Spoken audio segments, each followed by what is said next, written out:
Bienvenue pour ce Carter et Piston numéro 90. Nous sommes chez DG Sport, tout près de Francorchamps. Je suis accompagné de Florian Jupsin.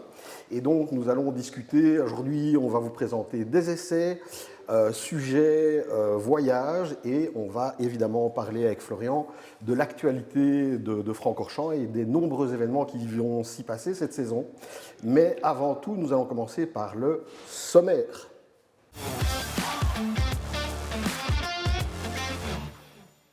Yamaha R7 2026, précise, affûtée et redoutablement efficace. Ducati Monster V2, du caractère, du style et toujours autant de tempérament. Harley Davidson Road Glide Limited, le luxe américain taillé pour l'évasion. Et enfin, on vous emmène au Maroc avec Bike to Beach. Et voici pour le sommaire. Bonjour Florian. Bonjour Arnaud, bonjour tout le monde. Comment vas-tu ? Bah écoute, pas trop mal avec cette belle météo, tout Oui, va ça bien. fait du bien, la météo fait du bien. Alors la saison a déjà commencé pour vous parce que vous avez déjà fait quelques voyages pour les Bikers Day. Vous avez fait déjà l'Espagne. On a fait l'Espagne et à l'heure actuelle où on tourne, les trois semi-remorques sont partis, 2 pour Portimao et 1 pour Assen où nous serons demain. Ok, c'est cool. Je suis désolé de ne pas être là. Plus que désolé d'ailleurs. C'est toi qui y perds. Oui, je sais. Bon, on va essayer d'un petit peu récapituler. On va passer en revue un petit peu tous les événements que vous chapeautez sur le circuit de Francorchamps. Comme chaque année, il y a pas mal d'activités. Alors, on va essayer de reprendre de manière chronologique un petit peu à l'avancée des événements. Et on va commencer par quoi, mon cher Florian ? Mais donc cette année, on commence plus tard que d'habitude à Spa-Francorchamps. Donc le premier événement aura lieu seulement en mai. Donc le 5 et 6 avec les 8 heures moto. Oui. Donc là, c'est un événement qui est organisé par l'équipe de Claude Michy, qui organise aussi le Grand Prix de France Moto, qui a lieu ce week-end. Donc là, on donne juste un petit coup de main. Et puis alors, on va enchaîner avec les Bikers Days, le Spa Italia, le Spa Asia, le Bikers Festival, les 6 heures moto. On peut peut-être faire un petit stop sur les Ouais. 8 heures pour peut-être parler un peu des 8 heures. Bon, alors les 8 heures pour le moment, comme vous l'aurez tous constaté, si vous êtes motard, grosse promotion, beaucoup de communication sur les réseaux et tout ça. Bon, le but, c'est évidemment de vous inviter à vous inscrire à cet événement qui reste quand même exceptionnel. Chaque année, il y a un peu plus de monde. Pour ceux qui ne connaissent pas l'endurance, ça vaut vraiment le coup parce que c'est un format plus court, c'est 8 heures plutôt que 24, donc c'est un petit peu plus accessible. Et c'est quand même toujours des courses qui sont passionnantes et qui valent vraiment le coup d'être vues, quoi. Alors, le championnat du monde d'endurance se porte bien. D'année en année, il y a de plus en plus d'inscrits, donc ça, c'est gai à voir. Et on peut aussi dire que l'endurance, finalement, elle porte mal son nom parce qu'ici, on va avoir droit à un sprint de 8 heures, comme on a eu toujours les 2 années précédentes. Les usines et les marques officielles sont présentes, des pilotes de renom. On voit ici ce qui s'est passé aux 24 heures du Mans le mois dernier. C'était tout bonnement une course extraordinaire, avec des chronos qui sont tombés, des records du Tour. Donc ici, si le record tombe encore, on va vraiment être très rapide. Et record aussi du nombre d'inscrits, puisque nombre d'inscrits maximal, 60 équipages au Mans. Ouais. Tu connais déjà le nombre d'inscrits pour le Spa ? Non, pas encore. Je pense que les inscriptions se clôturent aux alentours du 25 mai. Donc il y aura plus d'informations à ce moment-là. Mais ça se porte bien, il y a une nouvelle catégorie. Il y avait 45, je pense, teams permanents donc, qui sont inscrits pour le championnat. Donc ça laisse présager une belle grille. On leur dit un petit mot par rapport aux catégories rapides ? Oui, donc il y a la catégorie EWC, donc qui est la catégorie, on va dire, la catégorie reine. Ouais. Et puis il y a une catégorie stock. Et puis alors il y a une catégorie production où là c'est vraiment du stock pur et dur. Ouais. C'est Donc, vraiment dirigé vers les amateurs. Ouais. Alors les amateurs avec un certain niveau évidemment, parce qu'on parle quand même du championnat du monde. Ouais. Mais en tout cas, plus accessible aussi au niveau budget. Ben oui, bien sûr. Alors, en 2 mots, si vous connaissez un petit peu l'endurance ou si vous ne la connaissez pas, les EWC, les motos qui sont dans cette catégorie, c'est des motos qui ont un niveau de préparation qui est extrême. On peut parfois presque les comparer à des protos. Le superbike. Oui, c'est des vrais superbikes, mais au-delà de ça, elles sont préparées pour l'endurance. Donc, elles sont faites pour casser à des endroits, elles sont faites pour être réparées très vite. Tout est optimisé pour la rapidité dans les stands et sur la piste. Et donc, c'est des machines qui valent des fortunes parce que c'est Des gros réservoirs. Voilà, des gros réservoirs. On a une catégorie super stock qui existe depuis très longtemps. qui est donc une catégorie où la quantité de préparation est limitée. Et puis, on a cette fameuse catégorie production qui est arrivée l'année passée, où là, c'est vraiment ce qu'on appelle du super stock. Ça veut dire que la quantité de choses que vous pouvez changer est minime. Je crois que c'est juste l'échappement et les suspensions. Grosso modo, ouais. Voilà. Enfin bref, et ça a permis d'amener quand même, pour Le Mans, il y avait 11 équipages en production.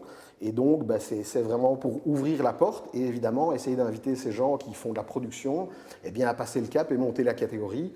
Et donc, c'est toujours intéressant aussi de s'intéresser, quand on regarde une course d'endurance, aux 3 catégories, parce que finalement, il y a 3 classements et donc il y a 3 courses dans une, ce qui fait quand même une belle course finalement, tout simplement. Ouais, ça va être un beau moment. Alors, à propos de cet événement, notez, d'ici une semaine, nous allons mettre sur les réseaux sociaux, nous avons 10 places à vous faire gagner. Et donc, ça va paraître aux alentours du 7 mai. Nous allons lancer ce concours.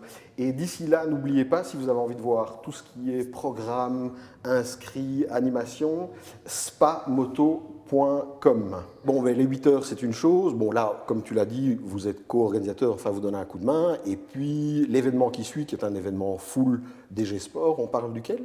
Alors, donc nous, on a 2 catégories d'événements. On a des événements grand public et on a des track days. Ouais. Donc, l'événement qui va juste suivre, et c'est le cas de le dire parce que ce sera le dimanche de 8h moto, c'est un Bikers Days, donc un track day. Ce sera l'ouverture officielle à Spa-Francorchamps. Donc là, ce sont 320 pilotes qui vont prendre du plaisir sur le toboggan ardennais, comme on en fait 10 ou 12 par année. Depuis 1999. Donc, donc ça fait déjà un bail.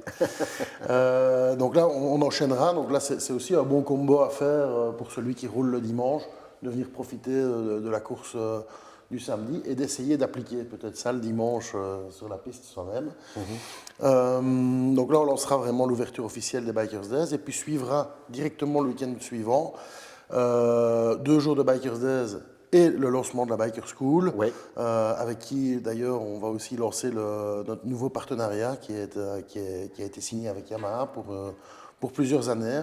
Donc avec Yamaha, on va disposer de plusieurs motos, que ce sont des ERA, R6 ou R9, que chaque participant pourra essayer, mais ces motos seront aussi disponibles pour la Biker School, donc pour celui qui veut affiner son pilotage ou s'il a un petit problème dans une section ou l'autre, il sera encadré par des coachs dont Arnaud fait partie. Et ces coachs seront véhiculés avec des Yamaha. Il y aura aussi, grande nouveauté, une possibilité de location de moto. Donc on aura une Yamaha R9 à louer sur tous nos événements. Donc un partenariat qui démarre bien et on se réjouit vraiment de pouvoir aller plus loin. Oui, travailler avec Yamaha, c'est toujours un plaisir, j'ai envie de dire. Et ce sera toutes ces infos par rapport à la location, par rapport au coaching. Bon, bien évidemment, tout se trouve sur le site Bikers Day. Oui, bikersdays.com. OK. Et location de moto aussi, j'imagine. Oui, location de moto OK, aussi. très bien. Et donc, il y aura une moto à louer, ce sera la R9. Voilà, il y a une moto pour le moment à louer. Et puis alors, il y aura toute la gamme à essayer. Donc RA, R6 et R9. Donc ça, ce sera juste simplement un échange de sessions. Donc la personne qui est inscrite pourra simplement échanger une de ces sessions pour essayer un modèle de la gamme Racing Yamaha. Ok, super.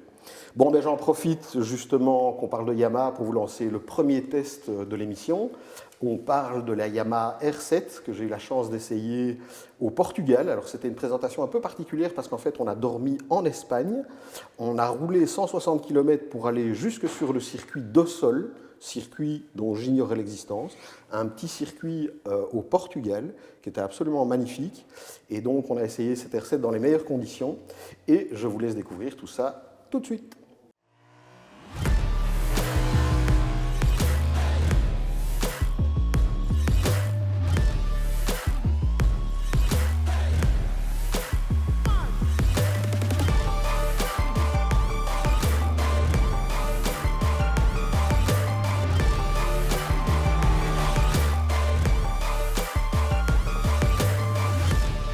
Bonjour à tous, bienvenue sur Carter et Piston, bienvenue surtout au Portugal. Nous sommes sur un petit circuit qui s'appelle le circuit d'Ossol, exceptionnel tracé. Et c'est ici que Yamaha nous a invités à passer une demi-journée, à savoir qu'en fait on est parti d'Espagne On a fait 160 km de route pour arriver jusqu'ici et donc on termine, enfin moi je viens de terminer à l'instant, on a fait 3 sessions. Une fois de plus, je suis arrivé, je me suis dit ça va être un facelift, ça va être une évolution électronique et je me suis dit bon ben voilà, il ne va pas y avoir grand chose à dire et je me suis de nouveau complètement trompé parce que, à ma grande surprise, eh bien en fait ces motos étaient franchement revues de fond en comble et je vais vous expliquer tout ça. Alors le châssis a été revu, c'est un châssis tubulaire qui d'ailleurs ici en fait est caché par une plaque en métal, mais on est bien sur un châssis tubulaire qui est relativement simpliste, à savoir qu'il n'est pas énorme. En tout cas, il a été retravaillé pour avoir plus de rigidité. Donc ce cadre actuel est plus rigide que le précédent. Alors la géométrie du cadre a aussi été revue. Le cadre a été un peu allongé. En fait, la moto a gagné un peu en stabilité parce qu'elle était un poil allongée. Mais par contre, ils ont quand même réussi à garder de l'agilité grâce au train avant. J'ai l'impression que l'angle de chasse a été un tout petit peu réduit. Le bras oscillant a aussi été revu, il a été redessiné, il a été renforcé pour avoir plus de rigidité. Et encore un élément qui a été revu pour avoir gagné de la rigidité, eh bien c'est le T de fourche supérieur qui est revu et renforcé. Donc châssis renforcé, bras oscillant, plus de rigidité et T de fourche, plus de rigidité. Vous l'aurez compris, le but premier c'était de donner plus de consistance quand on la maltraite et donc c'est une moto qui maintenant est plus rigide et qui par, en tout cas sa nouvelle assiette me paraît plus stable, surtout à la remise des gaz, mais elle n'a pas perdu en agilité et ça c'est super bien. Au niveau du châssis, on doit parler évidemment des suspensions. Alors les suspensions, on est resté sur des éléments réglables, somme toute tout à fait traditionnels. Le setting a été revu. Bon ici on a mis un setting spécial pour la piste, qui a été très cohérent, donc ça s'est bien passé. Sur la route, on avait un setting qui est le setting que je vais qualifier d'origine. C'est un setting qui forcément favorise, je vais dire, le confort, entre guillemets, à savoir que c'est quand même assez souple.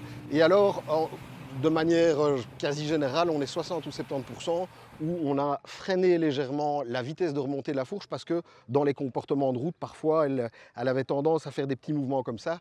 Et donc, c'était le rebond, donc le canon droite, où il fallait juste un petit peu fermer le rebound, donc la vitesse de détente pour donner un train avant un petit peu plus confiant. Bon, au niveau freinage, à noter qu'on est toujours sur les étriers que je vais qualifier de chez Yamaha. Ils sont vieux comme le monde, si je peux me permettre, même s'ils sont tout à fait cohérents et même s'ils marchent très bien. Par contre, on a maintenant un mètre cylindre Brembo au niveau du frein avant et globalement, donc c'est un mètre cylindre qui est radial bien évidemment et ce mètre cylindre est franchement, ça freine fort. Alors en général, quand on fait des sessions sur circuit, c'est vrai que c'est un circuit où il n'y a pas d'énorme freinage, donc on n'a pas vraiment pu le mettre à mal, mais en général sur une moto comme ça, avec les settings, eh bien souvent j'ai du fading, je commence à allumer l'ABS quand je freine trop fort, et ici, absence de ce genre de signal, donc ça c'était plutôt vachement bien d'avoir un freinage constant qui ne m'a jamais mis en insécurité parce que l'ABS se déclenche, et donc top. Au niveau du moteur, bon, ben, il faut quand même en parler, le R7, donc c'est le CP02, moteur qui est arrivé sur la MT-07. C'est évidemment un moteur très connu, un moteur très très vendu. Alors le moteur, le CP02, celui-là, il en a vu des châssis et des motos et depuis des années. Et donc maintenant, il a été revu, il a été repensé. Alors en fait, si vous voulez, avec les dépollutions et tout ça, en fait, ce qu'on arrive de plus en plus, eh bien, c'est en général, ils se battent pour essayer de rester à la même puissance, mais par contre, ils bossent surtout sur les mi-régimes. Et objectivement, sur la courbe qu'on a vue pendant la présentation presse, on voit vraiment que la courbe de couple est plus pleine, elle est meilleure. La courbe de puissance est légèrement plus pleine aussi, donc ça veut dire que c'est moins pointu quand on arrive sur le pic de puissance. Mais on sent vraiment, à l'utilisation, on peut vraiment sentir qu'il y a une différence de couple. Et elle prend ses tours jusqu'au rupteur de manière très linéaire.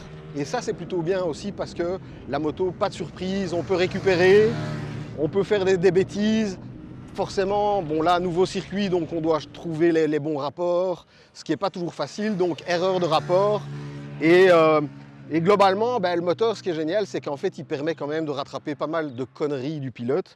Et donc, de ce côté-là, pas de surprise. On est à présent maintenant sur 73,4 chevaux à 8750 tours minute et on parle de 68 Nm à 6500 tours, donc forcément la courbe de couple est proche de la puissance maximale qui est 2000 tours plus haut, et puis ça rupte. Bon, en termes de chiffres, bon, ben, c'est toujours un 689 cm3, c'est toujours le fameux bicylindre face route qui est calé à 270 degrés et qui lui donne ce caractère très coupleux.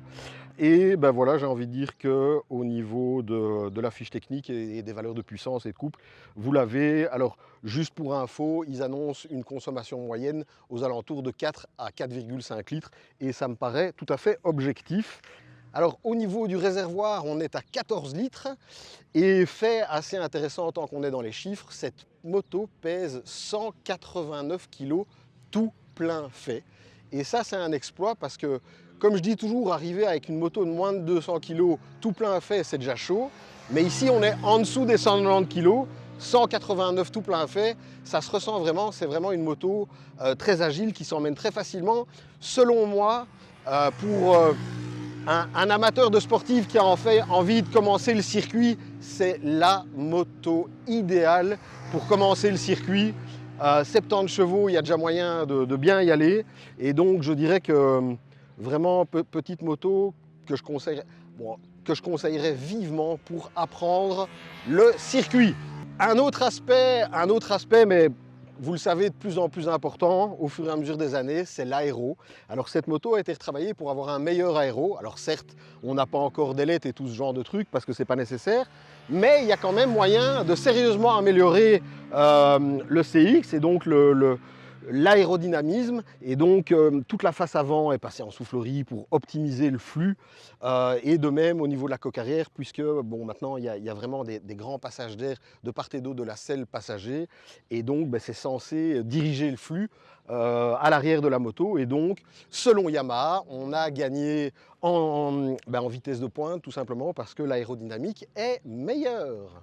Dernier sujet dont on doit discuter, c'est l'ergonomie. Et là aussi, eh bien, Yamaha a décidé de se pencher sur la R7 pour lui donner une ergonomie plus agréable et un poil moins sportive. Donc comme je vous l'ai expliqué tout à l'heure, en fait le bidon a été légèrement raccourci, ce qui permet forcément d'avancer. Donc plus vous êtes en avant, plus vous vous dressez. Les demi-guidons ont été élevés de 4 mm.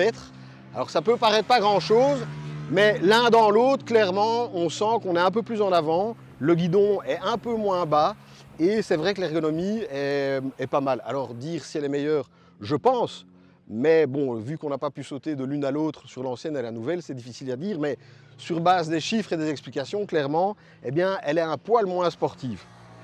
Bon, maintenant, pour ceux qui se diraient, oui, mais moi justement, j'ai envie de faire du sport avec, bon, c'est très simple, vous avez des demi-guidons, il suffit de les desserrer, vous les descendez de 2 cm et vous avez une machine de course.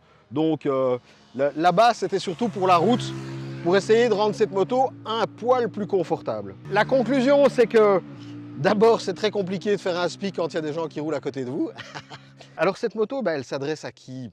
Elle s'adresse tout simplement à des jeunes ou moins jeunes motards qui ont envie d'un peu de sport, sans non plus devoir exploiter des sommes de chevaux complètement folles.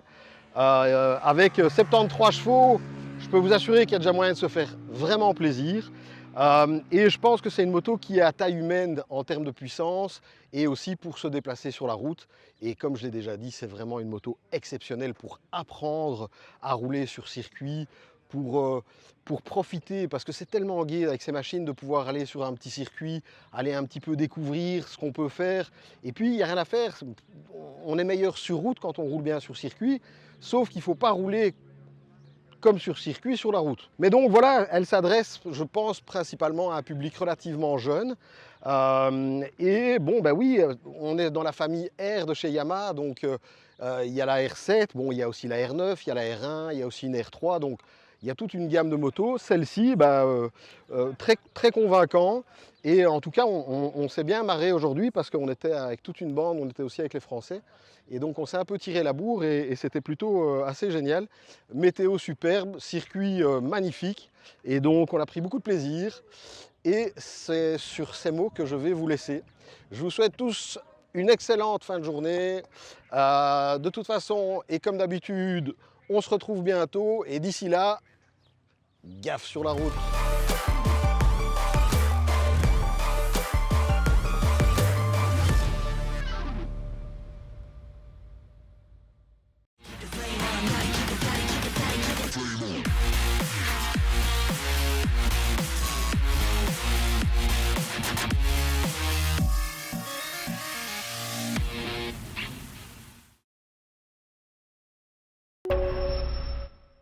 C'était pour la R7 au Portugal, et puisqu'on est dans le sud, restons-y, puisque on va parler directement d'un événement qui a rapport au sud, et je te laisse la parole.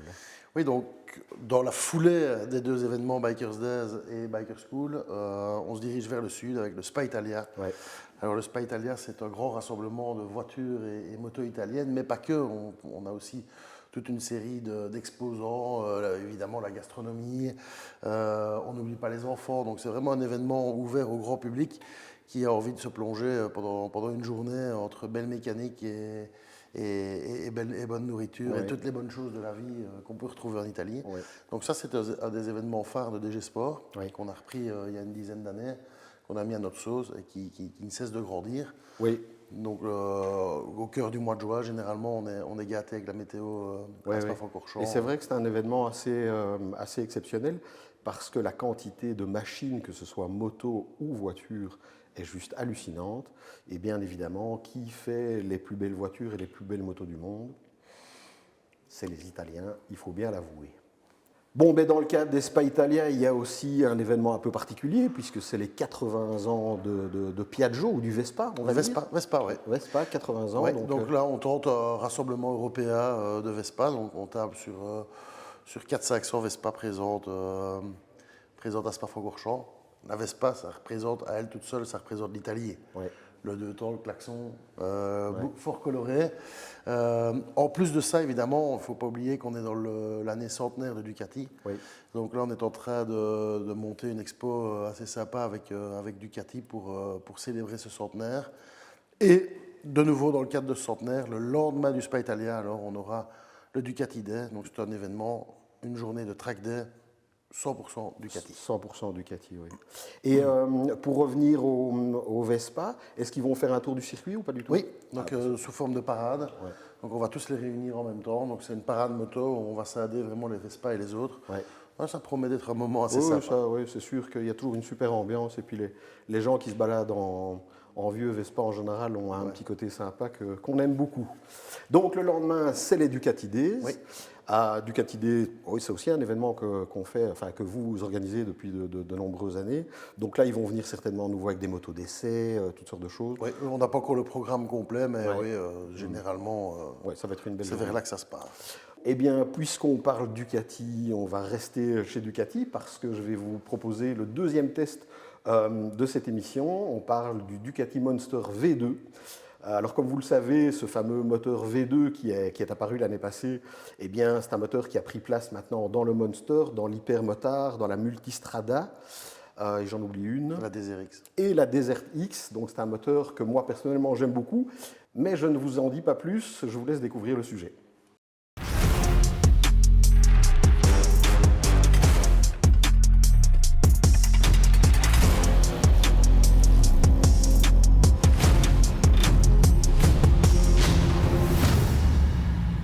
Bienvenue pour un essai Ducati. Alors, on a été chercher le Ducati Monster V2 2026. Donc, c'est une énième évolution de ce fameux Monster qui est sorti avec l'appellation Mostro à l'époque. C'était un 900 cm3, c'était un bicylindre en V1 90 degrés, ça l'est toujours, sauf que celui-ci est liquide. Et donc là, on est sur la dernière mouture du Monster de chez Ducati. Et excellente nouvelle, la première chose que j'ai ressentie en m'asseyant à son guidon, eh bien j'étais assis sur un Monster parce que la forme du bidon, la manière dont ils ont positionné le guidon, la selle qui est fort proche, ça veut dire que l'ADN, la manière dont on est assis dessus, la manière dont je me suis installé, eh bien directement je me suis retrouvé sur un Monster. Et ça c'est vachement bien parce que l'ADN est bien resté. Bon alors il est difficile de parler de ce nouveau modèle sans parler évidemment de ceci, alias le moteur.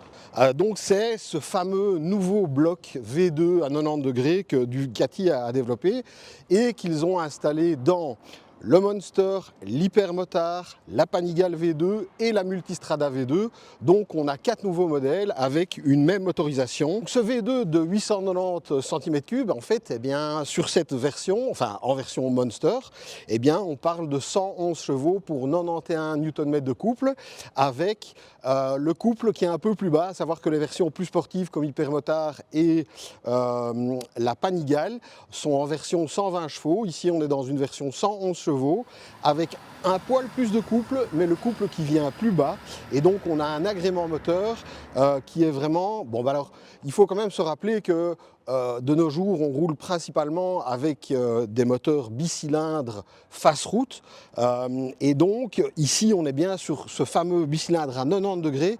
Et c'est d'une importance capitale parce que le caractère d'un V-twin reste quand même quelque chose de bien particulier, quelque chose qui a été adoré pendant des dizaines d'années, quelque chose que je suis heureux de retrouver là, parce que c'est quand même une architecture qui a une saveur particulière dans la manière dont elle délivre la puissance.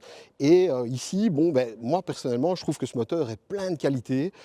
Comme je l'ai déjà dit quand j'ai essayé l'Hypermotard, eh bien, ce V2 de presque 900 cm3, eh bien, c'est ni un moyenne cylindrée ni une grosse cylindrée. Pour moi, ça reste un moteur qui donne des sensations qui sont un peu entre les deux. On dirait une grosse, mais ce n'en est pas une. On dirait une petite, mais les sensations moteurs sont quand même franchement assez convaincantes. Et donc, les valeurs de couple et de puissance parlent d'elles-mêmes. Alors toujours, on va continuer sur l'ergonomie. Bon, ben, l'ergonomie générale, ben, en fait, si vous voulez, ils ont vraiment positionné l'Hypermotard comme le modèle, le roadster le plus sportif. Et donc, clairement, sa position est différente, assise plus haute, guidon un peu plus bas, un peu plus droit, position différente, plus à l'attaque. Ici, on est plus droit, buste plus droit, donc on est sur une position que je vais qualifier de plus agréable, plus cool, plus détendu que sur le Street Fighter, qui lui est aussi donc un peu plus puissant.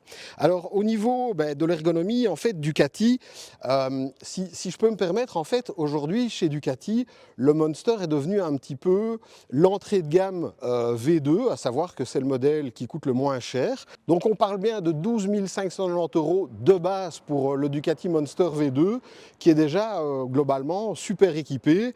Et bon, bah, c'est vrai que bon, 12 000 en dessous de 13 000, bon, évidemment, tout le monde dira comme d'habitude, il y en a qui diront que c'est trop cher. Jamais personne ne va dire que c'est pas assez cher parce que ça, c'est pas vrai non plus. Mais enfin bon, c'est son prix, il faudra faire avec. Et je trouve que bon, le rapport qualité-prix, l'identité Ducati, la qualité Ducati, mais aussi la qualité de tout cet électronique et l'énorme bond qu'a fait en avant Ducati au niveau de la finition, eh bien, on se retrouve sur des motos qui sont décidément premium ou mini premium comme celle-ci, mais on reste quand même sur du haut de gamme. Alors Ducati a apporté une attention tout à fait particulière par rapport à ce positionnement de cette moto qui doit être plus accessible, que ce soit, je vais dire, en termes de position, en termes de prix, en termes d'exploitabilité, tout ça, eh bien, ils ont voulu une moto avec une selle très basse parce que le marché réclame. De plus en plus de gens veulent rouler, aussi des plus jeunes, aussi des femmes, c'est très bien. Et donc, bien, le but, c'était d'essayer d'avoir la selle au plus bas. Et donc, on parle d'une hauteur de selle qui est de 815 mm.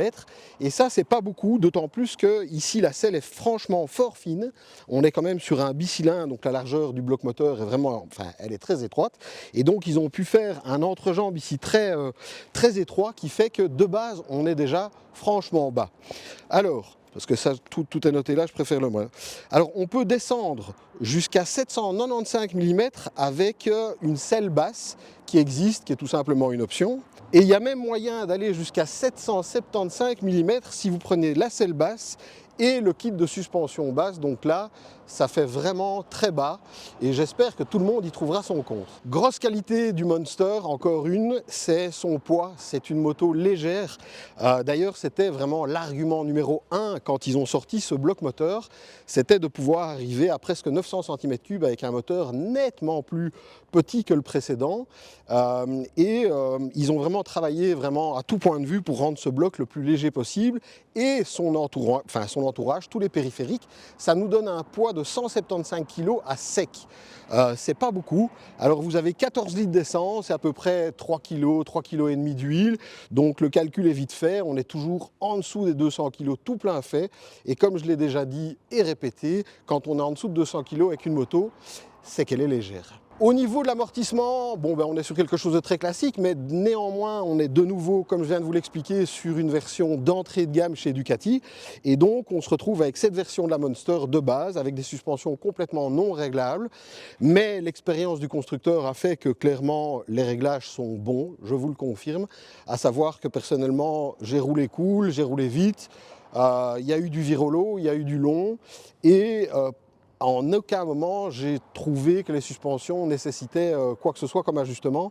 Donc bravo pour le setting des suspensions, la moto est bien, ni trop souple ni trop dure, je trouve ça juste parfait. Qui dit nouveau moteur, dit évidemment nouveau châssis. Donc traduction, en fait, on est de nouveau face à une moto neuve, puisque pour pouvoir mettre ce nouveau bloc qui est plus étroit, qui est plus petit, ça a aussi permis d'avoir une version du châssis légèrement plus petite, toujours pour gagner du poids.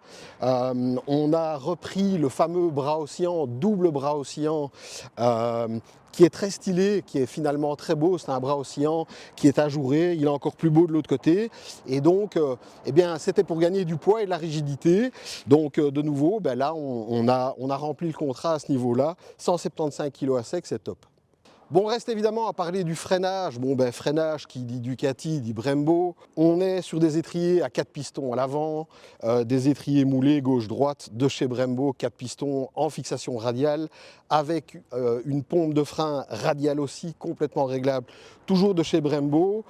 Chez Brembo, Brembo équipe aussi le maître cylindre d'embrayage et donc Brembo est bel et bien présent à notre plus grand bonheur. Au niveau de l'échappement, vous avez bien évidemment, d'ailleurs pas que pour l'échappement, pour plein de choses, vous avez possibilité par la case options. Donc là, je vous invite à aller tout simplement surfer sur le site de Ducati pour découvrir les très nombreuses options et modèles aussi disponibles puisqu'il y a 2 modèles en Monster. Et au niveau de l'échappement, évidemment, il y a moyen de mettre un échappement homologué qui fait un poil plus de bruit mais qui reste homologué, enfin du moins le bruit est différent, il n'est pas spécialement plus élevé. Et puis il y a la ligne complète, mais là vous passez par la case stop puisque c'est interdit sauf sur circuit. Ce qui se passe derrière soi est pratiquement aussi important que ce qui se passe devant et donc j'apporte beaucoup d'importance au rétroviseur. Ici je vais donner une 6 sur 10. Possibilité d'améliorer, il suffisait pour moi de rajouter de 20 mm pour sortir des coudes, avoir une meilleure visibilité. Donc rectifiable. Alors petit détail que moi j'aime beaucoup dans ce genre de choses parce que c'est assez technique, beaucoup de gens l'ignorent. La plupart des motos, je dirais ces 20-30 dernières années, sortaient avec des chaînes de 5,30, donc c'est la largeur et l'épaisseur des maillons. Et puis c'est un petit peu uniformisé le 5,25 qui est une chaîne un peu plus légère, qui a un petit peu plus de souplesse. Et aujourd'hui, grâce à l'augmentation de la qualité des matériaux et des avancées par rapport aux O-rings et tout ça, on retrouve des chaînes de 5,20 sur des modèles d'origine comme celle-ci.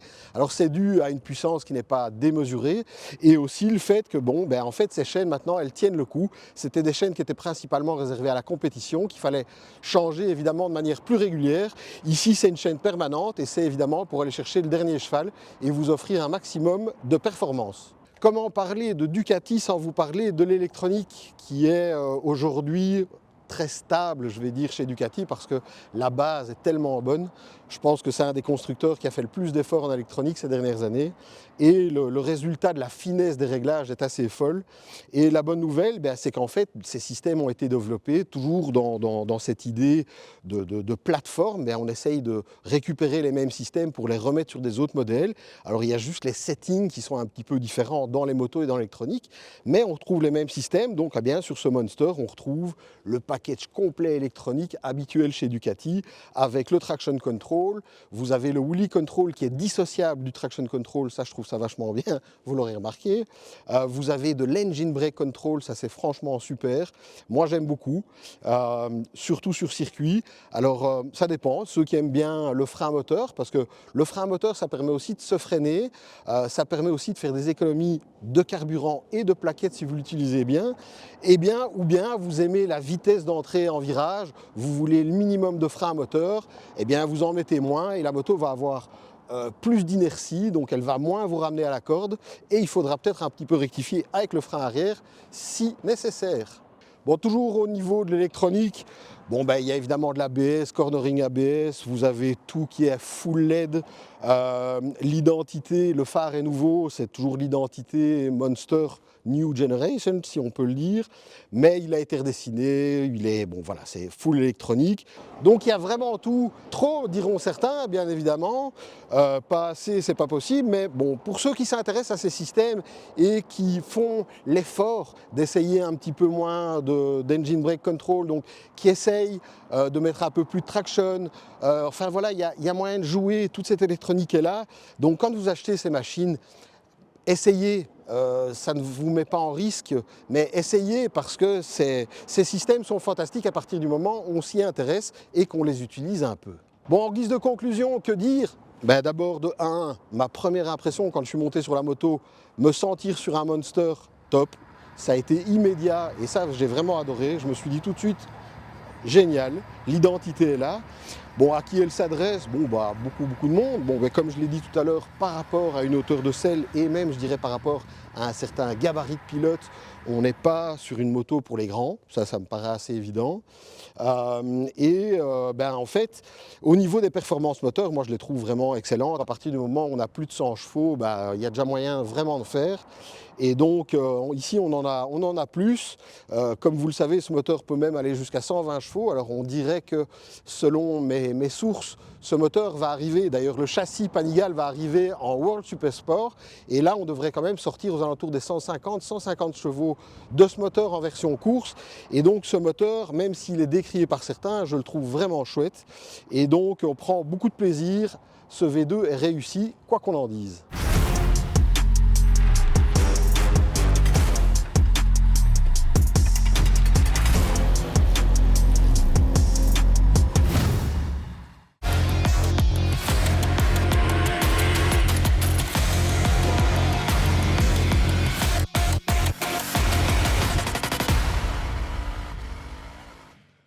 Voilà pour cette Monster V2. Bon, ben on continue chronologiquement.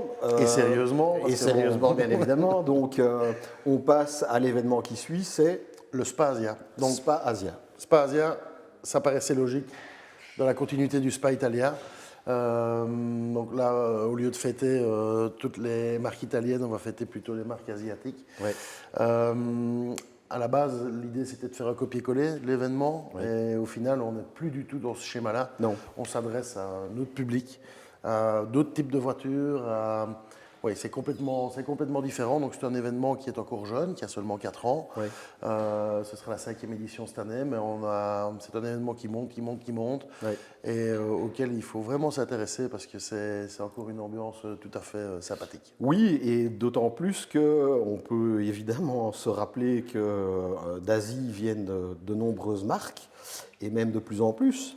Donc il y aura les Japonais, il y aura les Chinois, je parle en moto, hein. Ouais. Mais en voiture, et ça c'est quand même délirant parce que quand on les voit, il y a aussi des voitures folles qui viennent du Japon. Bon, on n'a pas vraiment la culture chez nous de ces voitures folles qui viennent du Japon, mais il y a quelques préparateurs qui viennent avec des voitures de folie. Il y a aussi des voitures full stock, enfin origines, qui sont là et qui sont en fait des œuvres d'art et qui sont, c'est un peu un petit musée aussi à la fois. Ouais. Et donc, bel événement, Spa Asia. Bon, alors forcément, bel thème asiatique, manga et tout ça. Oui, et puis cosplay, et sushi et nouilles au lieu de pizza et pasta. Ok, super. Bon, ça c'est pour Spa Asia. Bon, Spa Asia, appelons un chat, c'est un événement qui est un peu plus bagnole, hein. Non, on fait 50-50. On a quand même, au niveau de la piste, par exemple, on a plus de motos que de voitures. Oui. Maintenant, c'est vrai que dans le paddock, on a quand même plus de voitures à voir que de motos. Mais on a des shows aussi, des shows mécaniques qui sont soit moto, soit auto. Donc, honnêtement, il y a de quoi faire pour un passionné de... Tu peux me rappeler la date? Le 2 août. Le 2 août. Et puis viendra le Bikers Festival. Oui. Alors ça, c'est un gros morceau. Voilà, on va dire le dernier gros morceau de notre saison, donc le Bikers Festival, le 15 et 16 août. Comme j'y participe aussi comme ouvreur pour les groupes, c'est principalement d'abord une forme de petit salon de la moto. Oui. C'est ce qu'on essaye de faire. Un salon dynamique, Ouais, externe. extérieur, avec des essais. On veut vraiment que les gens puissent essayer et pouvoir se décider sur un futur achat. Donc c'est ce qui intéresse les importateurs. Ouais. Donc c'est un événement qui est multiple, il y a beaucoup de choses sur cet événement. Il y a donc évidemment la possibilité de tout simplement se balader et d'aller voir les diverses marques qui exposent, parce qu'ils sont de plus en plus nombreux. Toutes ces marques présentes vont mettre à disposition des motos qui seront dans un parc d'essai. Donc cette année, il y aura à nouveau à peu près combien de motos ? On est en train de commercialiser, donc on est toujours entre 100 et 140 motos. Oui, enfin 140 motos, ça fait quand même un gros paquet. Ça fait du monde. Et donc cette année, toujours la même possibilité de réserver des motos, faire des essais. Alors, par rapport à l'année passée, je sais de quoi je parle puisque j'étais ouvreur, réservez vos places, allez sur le site Biker Festival, prenez les devants, réservez, parce que sinon il y a des files, et de toute façon, malheureusement, il n'y a plus de motos disponibles parce que les gens s'y prennent de plus en plus tôt, donc réservez vos places sans attendre. Ça, ce sera à partir du 15 juillet. À partir du 15 juillet. Ok, tu fais bien de le préciser. Voilà. Mais le Biker Festival ne s'arrête pas à simplement ce salon. On a aussi pas mal d'activités autour, Bien sûr. notamment sur la piste, que ce soit des sidecars classiques, des motos classiques Ouais. ou des motos modernes. Donc là, c'est pas mal c'est vraiment très éclectique sur la piste. Et puis alors, il y a toute une série d'activités à l'extérieur du circuit. Évidemment, le point de départ est toujours le circuit, mais on a une balade trail, on a une balade routière, et on a cette année le retour d'une balade 100% enduro le dimanche. Donc là, on va vraiment dans les bois, c'est 120 km, presque que de forêt réservée aux enduros. Donc c'est toute une série d'activités. On peut être aussi bien visiteur qu'acteur du Bikers Festival. Ouais. C'est le festival de tous les motards, quoi. Voilà. Tout simplement. Que vous aimiez ça, l'enduro, la route, le circuit, tout est disponible pour le Biker Festival qui est chaque année une belle réussite, puisque chaque année ça grimpe. Présent au Biker Festival, parmi les nombreux constructeurs, il y a aussi Harley-Davidson. Alors pourquoi on parle de Harley-Davidson ? Eh bien tout simplement parce que c'est le prochain test.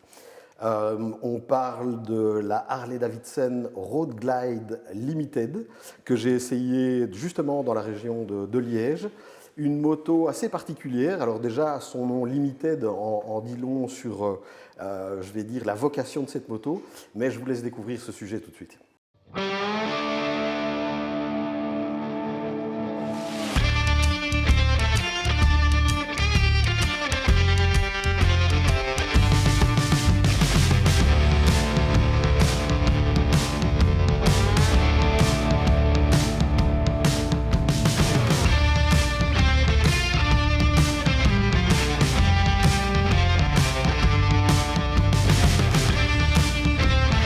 Face à nous, une Harley-Davidson Road Glide Limited, modèle 2026. Bon, le moteur, bien évidemment, c'est un petit peu la colonne vertébrale, je vais dire, de cette machine. Donc c'est un V-twin. Donc avant de commencer, V-twin, ça veut dire qu'on a cette fameuse caractéristique de moteur très coupleux.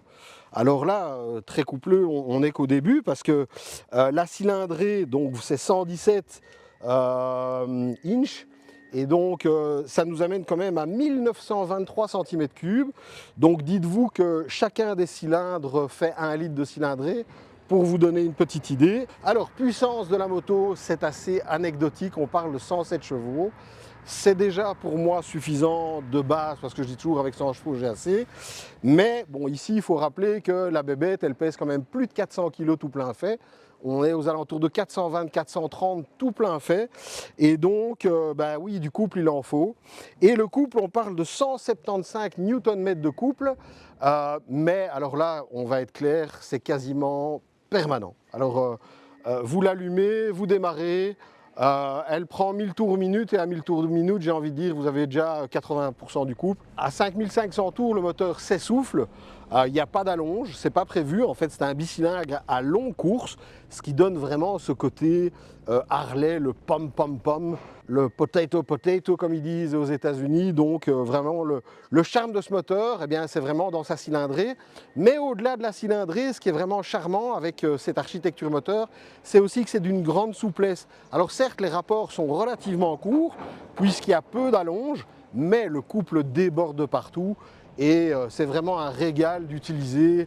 Bon, on est dans cette philosophie Harley où on s'installe tranquillement, on met les mains, pas de quick shifter, on embraye, on engage calmement, pap, on passe une autre vitesse, on profite vraiment des good vibrations de ce moteur parce que c'est principalement ça qui fait tout le charme de cette Harley qui est encore une vraie. Les aficionados comprendront. La boîte est évidemment d'époque, si je peux me permettre. Donc c'est une bonne grosse boîte Harley à l'ancienne pour supporter le gros couple. Sélection longue, bien embrayée ou pas pour monter le rapport, mais c'est quand même mieux. Une fois que ça se verrouille, ça s'entend bien, cloc, et puis on est reparti. Donc ça a du charme aussi, cette boîte, on aurait une boîte moderne sur ce moteur, ce ne serait pas cohérent. Donc franchement, je trouve que même ça, l'agrément de la boîte, cette grosse boîte qui claque, on est dans le bon rapport, je trouve que ça participe au plaisir mécanique de cette machine. Alors sur cette machine, il y a un sélecteur de vitesse en double, donc ça veut dire qu'il y en a un qui est normalement le classique pour utiliser du bout du pied, mais ils en ont rajouté un aussi au niveau du talon. Ça veut dire qu'en fait, de manière assez simple, quand vous avez des grosses bottes ou quoi que ce soit, en fait, vous appuyez sur la vitesse pour mettre la première, et puis pour passer la 2, la 3, la 4, en fait, vous utilisez le talon. Donc il suffit de pousser sur le talon. Et puis quand vous voulez rétrograder, il suffit de pousser. Donc en fait, le fait qu'il y en ait deux permet de ne faire que pousser. Il n'y a pas besoin d'un moment tirer sur un levier. Alors on peut avec celui qui est devant, mais il y a moyen de jouer avec la boîte qu'en appuyant sur le talon ou qu'en appuyant sur le bout du pied. C'est relativement rare. Grosse souplesse, gros couple, entraînement par courroie, ce qui participe évidemment à la douceur de transmission. En partie cycle, on est toujours sur des choix qui sont un petit peu des choix bien particuliers à Harley-Davidson, à savoir qu'on est sur une roue de 19 à l'avant et une de 18 à l'arrière. Bon, c'est un mix qui n'est pas spécialement courant, mais en tout cas ça marche bien, je peux vous l'assurer. On est sur des suspensions traditionnelles, on n'est pas sur du piloté, on est bel et bien sur des suspensions on ne peut plus traditionnelles. Et je dois avouer que ça fait très bien le taf. C'est même plutôt bien parce que même en conduite, je vais dire un poil sportive, si on peut dire, ça tient très bien le choc et voilà. Bon, maintenant évidemment, le fait que vous n'ayez pas de réglage électronique au niveau de la suspension, ça veut dire que si vous chargez la bébête et que vous prenez une bébête vivante derrière vous aussi, ça risque de charger quand même la moto assez fort. Et là, on constate qu'il y a une immense roulette de précharge du ressort qui est juste en dessous de la valise gauche. Et là, il va falloir serrer si vous chargez. Donc, il va falloir adapter le serrage tout simplement de la précharge du ressort arrière si vous êtes chargé. Bon, ça c'était pour la partie cycle, mais évidemment dans la partie cycle on peut aussi considérer le freinage. Alors le freinage ici présent, en fait c'est du costaud, c'est du... Bon, à l'avant c'est des 10 de 320, très classique, c'est des bons gros étriers, 4 pistons à l'avant, qui serrent tout ça avec du matos. Bon, c'est siglé Harley, c'est tout à fait reconnaissable. Alors, je peux quand même constater qu'il y a un petit sigle ici, juste à ma gauche, qui est très discret sur le bocal, c'est quand même le sigle Brembo. Donc on a en tout cas un maître cylindre Brembo. Ça freine fort, alors on est fort aidé aussi par un énorme disque arrière, qui lui aussi est avec un très gros piston. Donc sincèrement, au niveau freinage, tantôt j'ai fait 2-3 freinages d'urgence, ça freine. Dans ces nombreuses familles que Harley-Davidson a son catalogue, la Road Glide est vraiment quelque chose de bien connu. Ici, on est sur une Road Glide 2026 Limited. Alors, Limited, ça veut dire full option. Donc, on est de nouveau sur un package où il y en a partout, tout le temps. Il y a des boutons. Il faut voir les commodos pour comprendre que c'est chargé à mort. On peut saluer, effectivement, une quantité de rangement juste folle. Vous en avez une première ici à droite sur le poste de pilotage qui peut certainement contenir une gourde. Il y a même une clé USB-C. Vous avez le même à gauche, au même endroit. Vous en avez encore un ici qui est franchement grand Vous avez le même de l'autre côté. Bon, pas besoin de vous dire, vous avez vu la taille des valises, donc moyen de charger, il y a moyen de charger. Le niveau de confort est assez dingue, on est vraiment sur quelque chose d'assez exceptionnel. Bon, alors pas besoin de vous dire qu'en parlant de confort, bon déjà, voyez un petit peu la selle passager, les deux baffles qui sont là, la taille de la selle passager, le confort du passager doit juste être dingue. J'aime pas trop être derrière, mais je dois avouer que sur celle-ci, j'aimerais bien, franchement. Donc bien évidemment, selle chauffante, poignée chauffante. Vous avez un sound system, donc les baffles là, mais vous avez aussi des baffles face à vous. Le système de son est vraiment délirant, de même que tout le système que je vais qualifier d'électronique, avec tout ce qui est, bon, il y a du traction control, il y a évidemment de l'ABS, il y a du cornering, il y a tout ce qui se fait de mieux chez Harley, mais bon, de manière généralisée, bon, il y a toutes les assistances que vous voulez. Il y a un immense écran devant vous qui est tactile, qui permet aussi, bien évidemment, grâce à la petite poche là, vous mettez votre téléphone, vous le laissez charger, vous mettez l'application, vous connectez votre moto, donc il y a moyen d'avoir du guidage à l'écran. Il ne faut plus de rajouter d'écran additionnel ou de guidage. Tout est intégré. Il suffit de mettre ça. Il y a évidemment toutes sortes de choses. Il y a la connectivité du casque, bien évidemment, pour que vous puissiez donner des ordres, pour changer, mettre le morceau suivant, appeler votre mère, appeler votre femme, appeler vos enfants. Enfin bref, il y a des fonctionnalités dans tous les sens. Vous pouvez aussi changer de mode. C'est vrai que les modes, on n'a pas parlé au niveau moteur, mais il y a 3 modes. Il y a un mode rain, il y a un mode road et il y a un mode sport. Alors, je dois avouer que les différences de réponse, ça fait partie de l'électronique, sont assez fort différentes. Alors, de manière évidente, en mode rain, c'est un peu mou du genou. On met gaz, il se passe, c'est très doux, un peu trop, même sur la pluie, si je peux me permettre. Le mode road, bon, lui, il est là parce qu'en fait, c'est le mode qui est théoriquement celui le plus employé. Bon, moi-même, qui faisais pas mal qui ai dû faire pas mal d'allers-retours pour à chaque fois repasser devant la caméra et tout ça, eh bien, c'est vrai qu'en mode sport, la réponse à la poignée et au lâcher d'embrayage est parfois un peu sèche. Alors déjà, ça c'est dans la caméra. Et ça, c'était pas fait exprès. Et c'est vrai que dans ce genre de conditions, le mode road a été parfait. Maintenant, c'est vrai que dès qu'on est parti, que ça virole et qu'on peut se faire plaisir et que la route s'ouvre, qu'on a de l'espace, on met le mode sport, là il y a toute la sonorité, le moteur s'exprime complètement et ça fait un bien fou. Vous avez, une fois de plus, assez particulier, mais propre à Harley. En fait, vous avez un bouton pour faire clignoter à droite et un bouton pour faire clignoter à gauche sur l'autre commodo. Une fois qu'on s'y fait, c'est plutôt malin. Et ces boutons ont une double action parce qu'actionné dans l'autre sens, vous avez l'accès au mode. Donc accès au mode hyper facile. Et alors de l'autre côté, c'est accès au klaxon, donc super facile. De l'autre côté, on a la gestion du cruise control, donc du contrôle de vitesse sur autoroute ou ailleurs, que j'ai utilisé tout à l'heure. Sur ce genre de machine, c'est le top.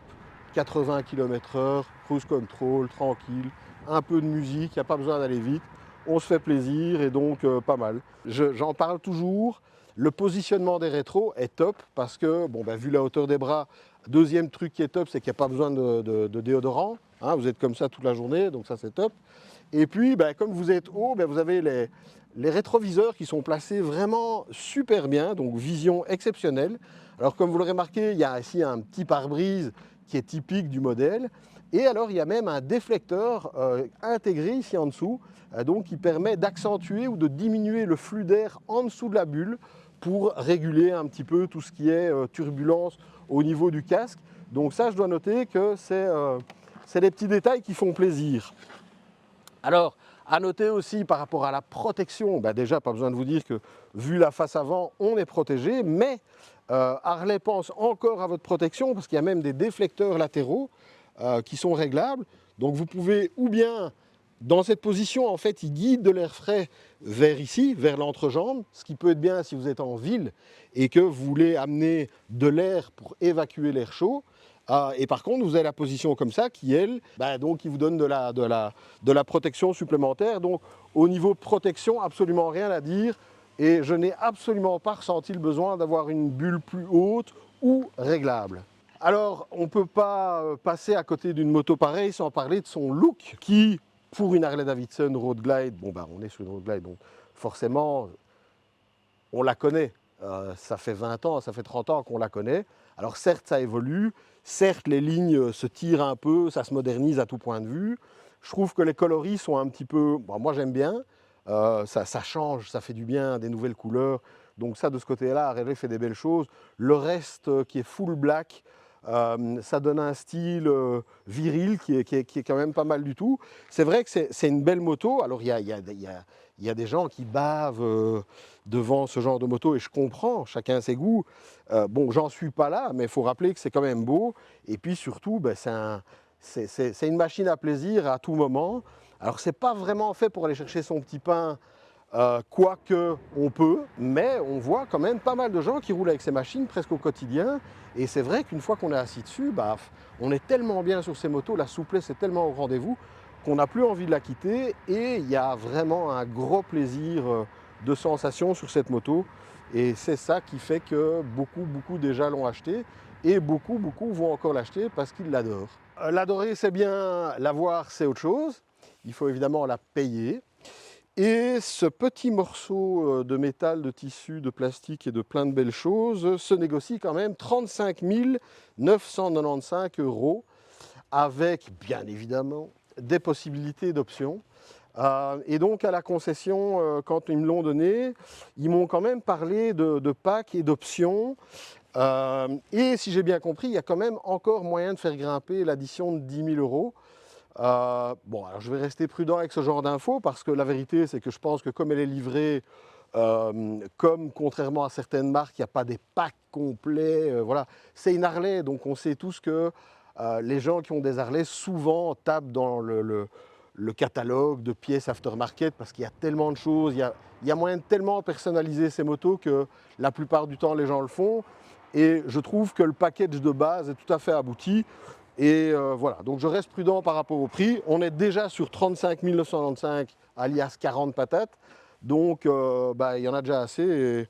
Et voilà, je vous invite à visiter évidemment le site internet de Harley-Davidson si vous voulez des informations complémentaires. Pour clôturer, à qui s'adresse ce petit bébé? Bon, elle s'adresse d'abord, je pense, à des fervents admirateurs de la marque Harley-Davidson. Enfin, j'espère, je pense. Parce que là, on est vraiment sur un modèle emblématique de la marque qui a encore de très beaux jours devant elle. Bon, c'est une moto, alors oui, si vous cherchez la maniabilité, le fun, c'est pas précisément ça. Si vous aimez vous déplacer, il y a des bouffeurs de kilomètres, ça existe aussi.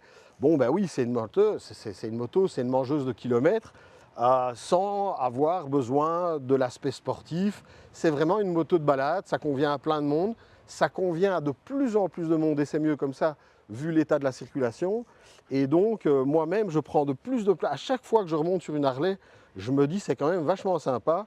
Et donc, l'air de rien, ça s'adresse à pas mal de monde, mais principalement en ayant 40 000 € à dépenser, ce qui peut déjà être une condition sine qua non. Je vous laisse là, on m'attend encore sur un autre essai. Carter et piston, ça ne s'arrête jamais. Et comme vous le savez, dois-je encore vous le répéter, gaffe sur la route!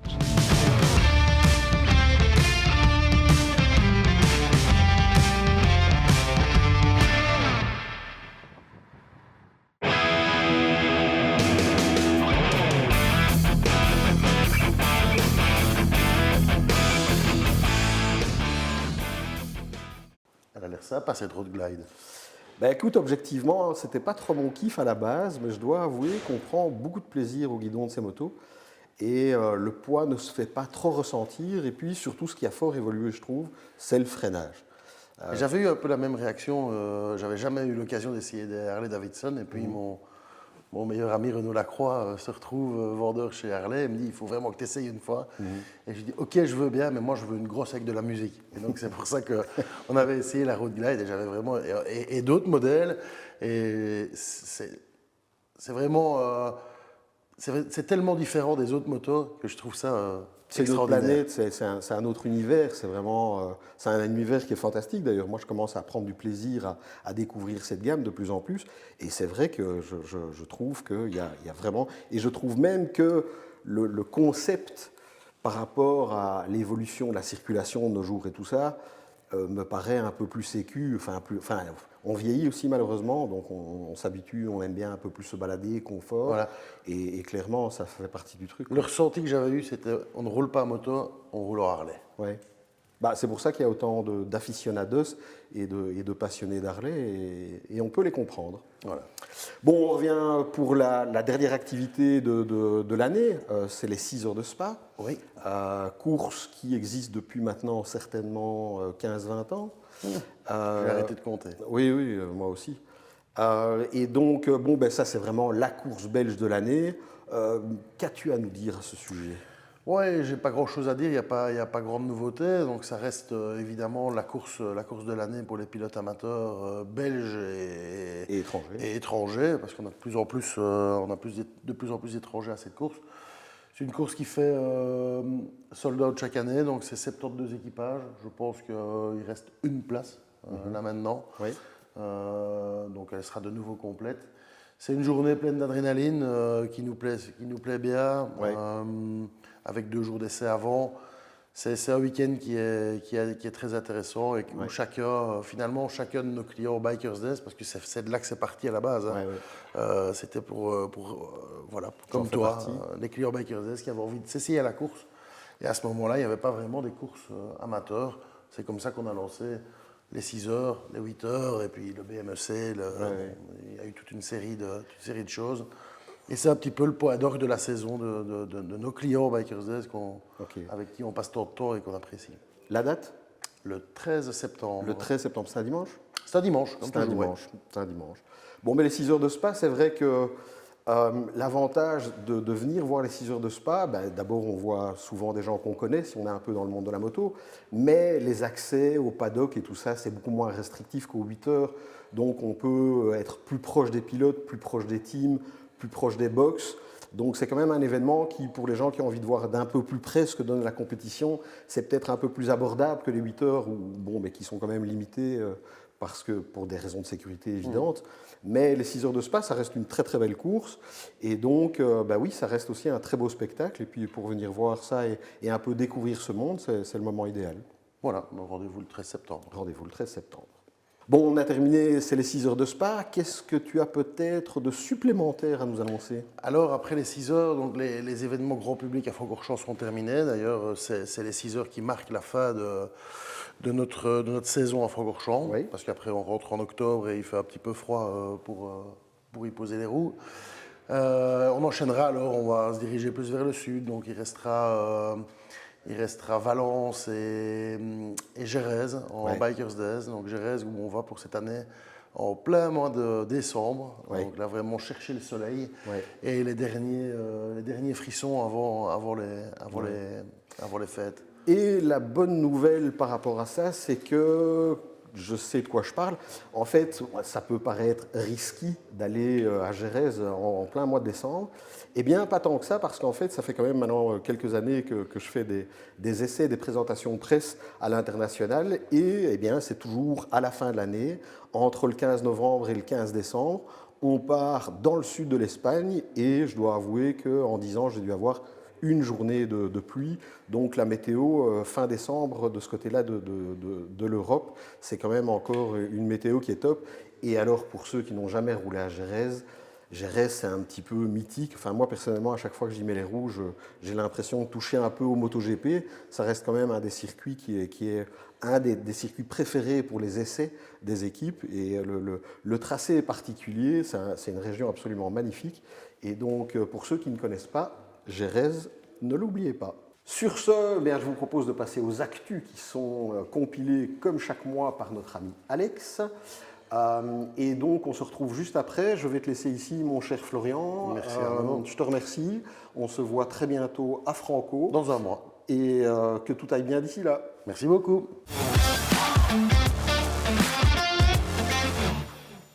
Et on commence cette rubrique Actu avec Ducati qui célèbre son centenaire à grande échelle. À l'occasion de cet anniversaire, la marque italienne dévoile la Superleggera V4 Centenario, une série ultra limitée de son hypersportive mêlant carbone, matériaux nobles et performances extrêmes. Un hommage réservé à seulement quelques privilégiés. Et ce centenaire ne se limite pas aux motos. Ducati entre aussi dans l'histoire avec un timbre officiel émis par l'État italien, symbole rare d'une marque devenue une véritable icône nationale. Dans la même logique, la culture prend aussi une place centrale avec le Manuale del Made in Italy Secondo Ducati, un ouvrage qui retrace 100 ans de savoir-faire et d'innovation à travers la vision de la marque. Et pour prolonger l'expérience au guidon, Ducati lance également la seconde édition du Multistrada V4 Voyagers, un concours international qui met à l'honneur les récits de voyage des propriétaires à travers photos et vidéos. Et de l'Italie, on passe naturellement à la compétition. Chez Kawasaki, l'équipe MTM entre dans une nouvelle phase de son histoire. Après ses succès en Supersport 300, elle débute désormais en World Sportbike Championship à Portimao avec la Ninja ZX6R 636 et ses pilotes Javi Artigas et Loris Veneman. Une nouvelle aventure qui s'annonce déjà prometteuse. Et toujours en course, un autre Belge s'est illustré ce week-end. En championnat du monde Sportbike, Ferreux Flerakers, soutenu par Zelos, confirme son statut de révélation à Assen. Vainqueur en course 2, il signe un succès historique devenant le premier pilote belge vainqueur en World Superbike depuis 2013. Il remonte ainsi à la 3e place du championnat. Et les fans belges auront d'ailleurs un autre rendez-vous à ne pas manquer. Le 28 juin, le fan club BB7 de Barry Baltus organise un voyage exceptionnel au Grand Prix des Pays-Bas à Assen. Une immersion totale avec les courses Moto 3, Moto 2, Moto GP et une rencontre avec le pilote en fin de journée. Et du côté des circuits justement, place aux expériences pistes. Yamaha s'associe au Bikers Day, organisé par DG Sport.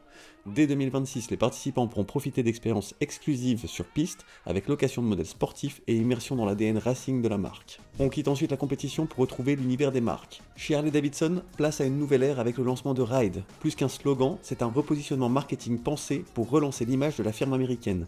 Entre héritage assumé, retour du célèbre Bar & Shield et ouverture vers une nouvelle génération de riders.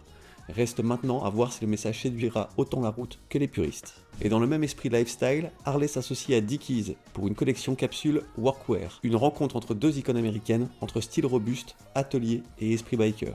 Retour en Italie pour terminer avec MV Agusta. La Brutal 800 reçoit une nouvelle livrée Nero Carbonio, un noir profond relevé de touches rouges, qui renforce encore son design agressif. Toujours fidèle à son 3 cylindres de 800 cm3, elle reste l'une des plus radicales du segment. Voilà, c'est tout pour l'actu de ce mois-ci, on se retrouve dès le mois prochain. Voici pour les actus, et me voici avec Alexandre, mon associé, qui vous a concocté ces actus comme tous les mois, et j'espère qu'elles vous plaisent toujours autant. Mon cher Alex, nous allons parler du prochain sujet. Oui, tout à fait. Qui est un sujet voyage. Alors on a eu la chance d'aller au Maroc avec la société Bike to Beach. Alors plutôt que d'en parler un petit peu, je propose qu'on résume le tout sur la fin. Donc on vous laisse découvrir les images et on en reparle juste après. Pour la deuxième fois, nous partons avec Bike to Beach Travel, et cette fois-ci, cap sur le Maroc. Il y a des destinations qui se visitent, et d'autres qui se vivent.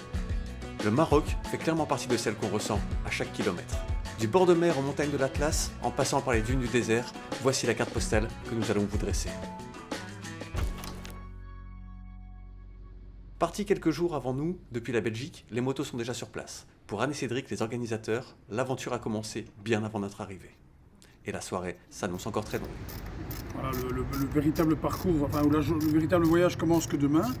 Aujourd'hui, tout le monde arrivait, le camion, les motos, les bagages. Et donc voilà, on prépare un peu tout ça pour que demain, on ait tout de suite une belle journée qui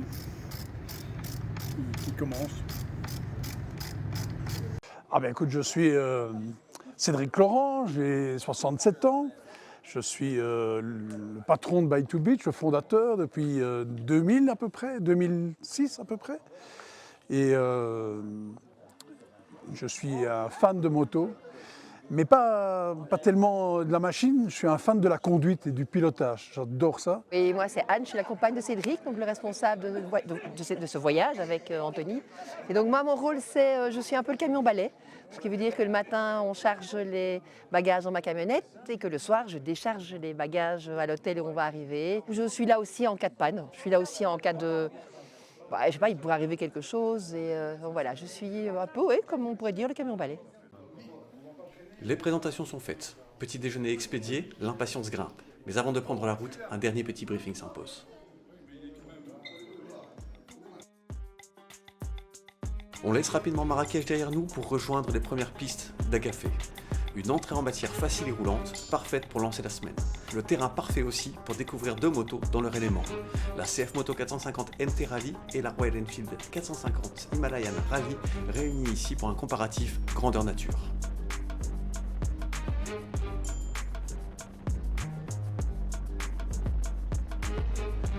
Très vite, le décor est planté.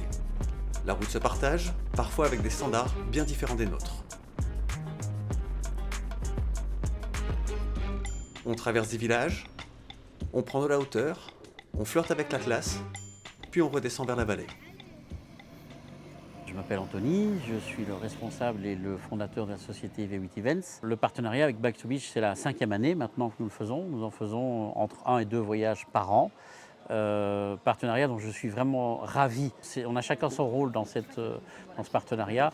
Cédric prenant vraiment le rôle d'organisateur, de géo, on va dire ça comme ça, d'amener les motos. Il fait ça très professionnellement et très très bien, ce qui rassure évidemment les clients. Et moi, sur place, avec toute mon expérience et mon savoir du Maroc, je propose à Cédric des itinéraires, des hôtels. Enfin, ce que Cédric, plutôt la clientèle de Cédric désire avoir, on leur fournit via ce partenariat qui marche vraiment très très bien depuis 5 ans. Et on en est vraiment tous les deux très très ravis. Et donc là, on longe en fait toute la plaine du Djebel Zagro, qui est caractérisée par les roches noires. C'est comme ça qu'on le reconnaît. Vous êtes en plein milieu de l'anti-Atlas. Et nous allons jusque donc Ouarzazate.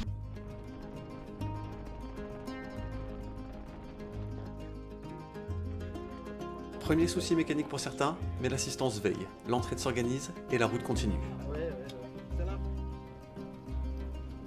Je m'attendais à un Maroc vraiment plus aride, et pourtant tout est verdoyant. Un contraste lié à un hiver particulièrement pluvieux. En fin de journée, on rejoint notre camp. Première nuit sous tente. Un plongeon pour se rafraîchir. 38 degrés, 38, un truc de malade. Puis dîner et immersion dans une ambiance locale très mise en scène.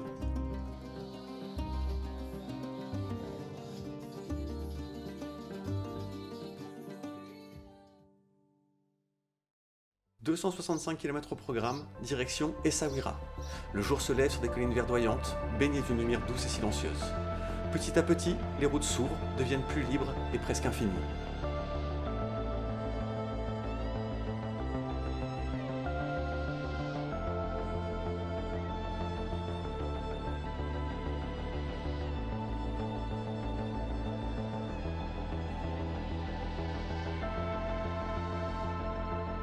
On fait le plein et déjà, les motos changent de main.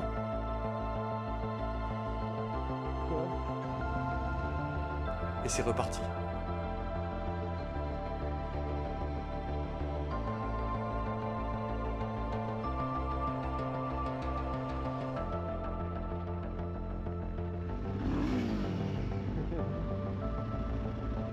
Ravitaillement des pilotes cette fois, au café des voyageurs, sur la route de Biougra.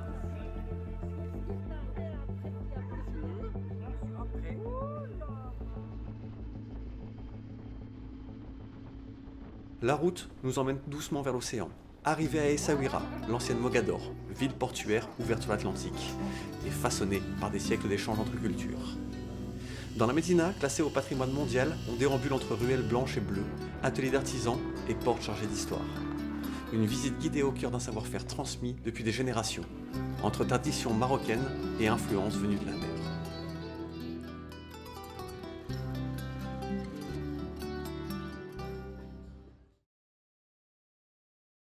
Réveil en douceur, comme on les aime, sur la plage de Sidi Kaouki.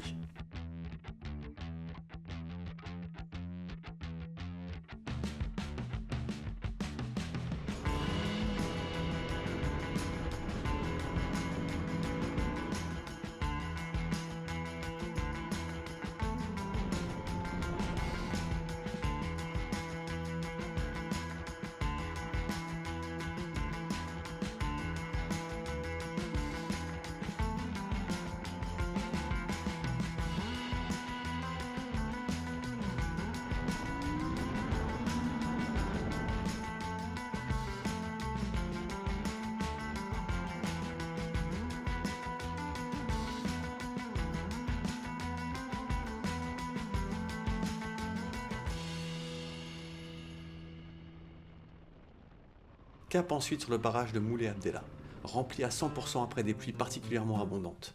Un niveau rarement atteint ces dernières années qui redonne vie à tout le paysage alentour.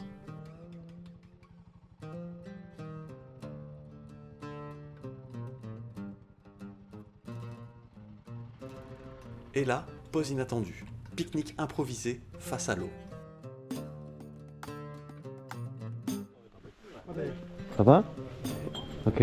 On ne paye pas plus cher à Londres.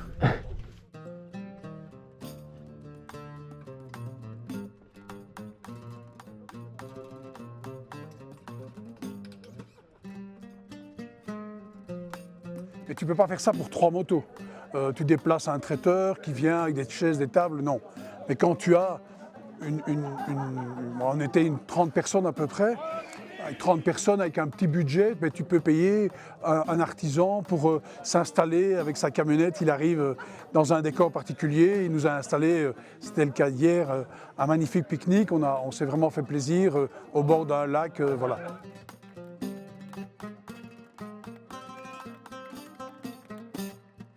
On reprend la route, direction le col du Tizi Ouztar, une montée progressive entre relief et grands espaces, avant de basculer dans la descente vers l'océan.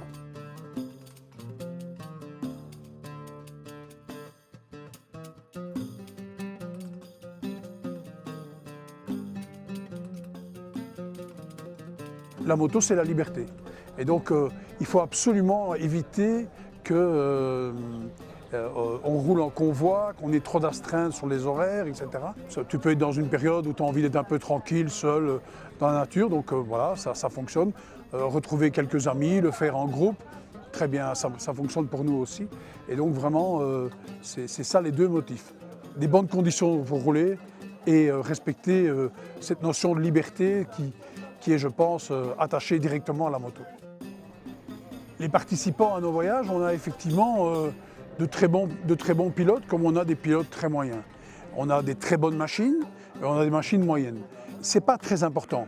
Ce qui est important, c'est le plaisir qu'ils vont avoir à affiner leur conduite. Et je te disais, les bonnes conditions, c'est ça, c'est de dire fais-toi plaisir avec ta machine et avec ta compétence ou ton niveau.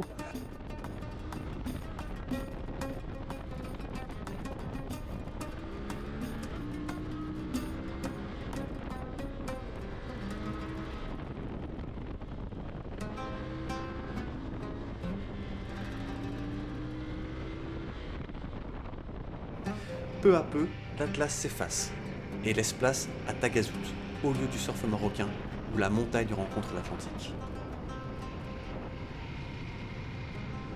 Arrivé groupé à l'hôtel, face à l'océan, le rythme retombe, chacun refait sa journée dans une ambiance simple et détendue. Dîner en bord de mer, autour d'un poisson fraîchement pêché, avec le bruit des vagues en fond sonore.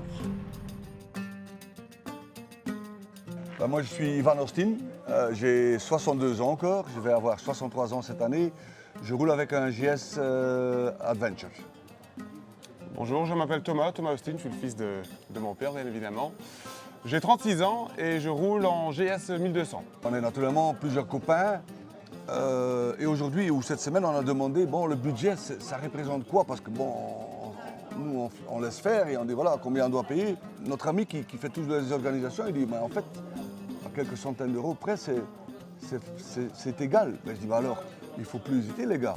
Il ne faut plus hésiter. Alors, chaque année, on a, je ne vais pas dire des discussions, mais il y en a qui veulent aller manger dans des restos 3 étoiles, il y en a qui ne veulent pas. Voilà, et ici, voilà, il n'y a pas de soucis, on n'a pas de stress. Et je pense que c'est la formule idéale. C'est aussi en groupe que nous quittons Tagazout pour traverser Agadir. On bascule dans un autre monde. Trafic dense, vigilance accrue, rythme urbain bien différent de la côte. Mais le tout reste étonnamment fluide pour qui connaît les heures de pointe à Bruxelles.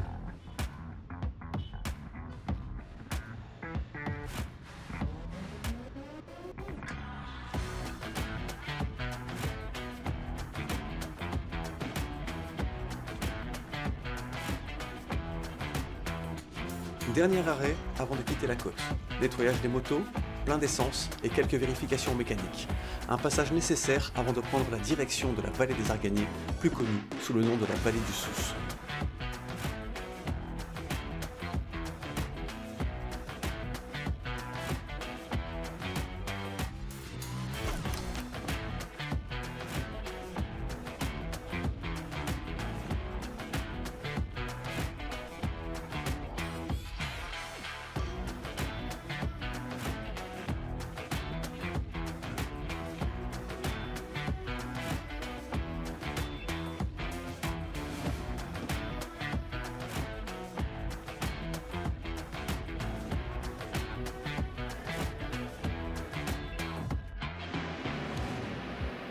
Le décor change radicalement, plus aride, mais toujours aussi envoûtant. On s'arrête, on contemple, sous l'œil silencieux et bienveillant des montagnes.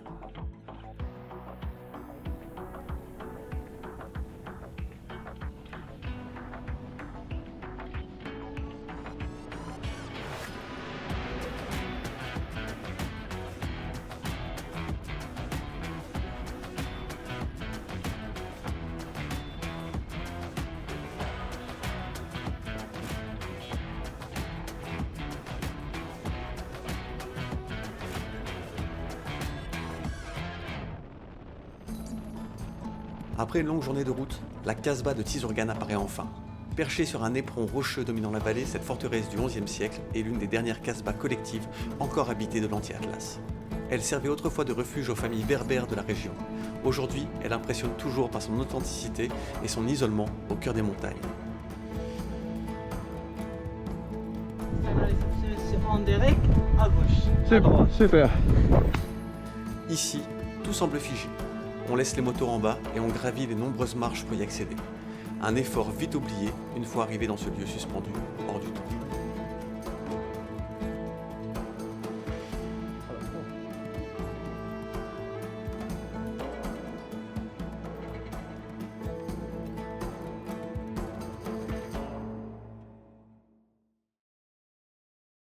Ce soir, l'ambiance est différente. Ici, au cœur des montagnes, loin de tout, on perd peu à peu le contact avec le monde extérieur et avec le reste. Et dans ce calme, les échanges prennent une autre dimension. Les discussions prennent plus de place, les liens se tissent et le groupe commence enfin à vraiment se rencontrer.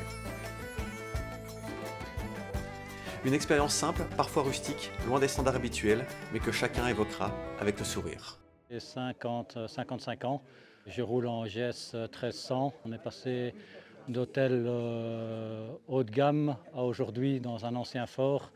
Donc oui, très diversifié. Tu vois un peu de tout. C'est vrai, hier soir, c'était dans un Casbah, c'était très particulier. Il y avait très peu de confort, mais c'était un endroit magnifique. Et normalement, je pense pas que j'aurais logé là si on aurait été seul. Mais c'était une expérience. Tout à fait. Et ça, c'est cool. Alors, ce qui était évidemment tout à fait hors norme, c'était le logement d'hier dans cette Casbah, qui était à la fois complètement original, pas très confortable, mais ça valait la peine de le visiter. Je m'appelle Yves, j'ai 65 ans et je roule avec une GS 1300 Adventure. Nous, on n'aurait jamais réservé un Casbah à nous deux ou à nos 5 amis. Mais là, on est, on va dire entre guillemets, obligé de le vivre. Mais en fait, c'était une super expérience, c'était un super lieu. Mais tout dit, on est content que ce n'était que nuit. Mais il faut l'avoir vécu. On est très content d'être là ici, c'est ça. Voilà. Salut. T'as bien dormi? Ici, jamais. Non. Arnaud me dit qu'il a bien dormi, lui. Le matin est encore calme, les esprits pas totalement réveillés, chacun replonge doucement dans le rythme du voyage.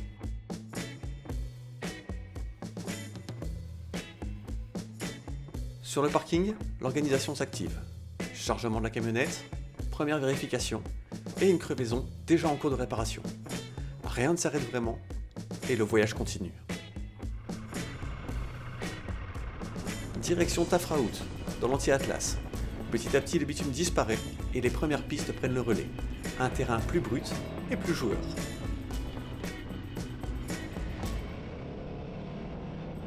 Puis viennent les roches bleues, d'immenses blocs de granit peints en bleu, perdus au milieu des montagnes arides. Une œuvre à ciel ouvert qui transforme complètement le paysage.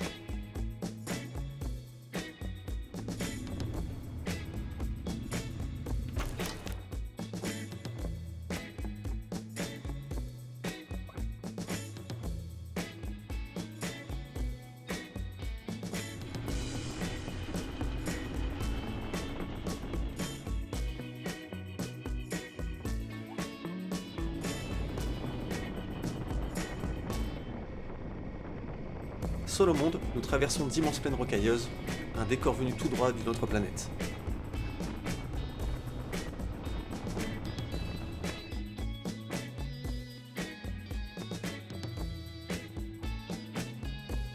quitte ce décor hors norme pour reprendre la route vers Taroudan.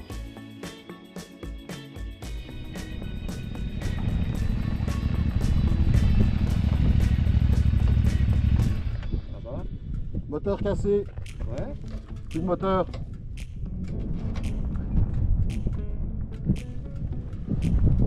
Mais non, hein, c'est une blague.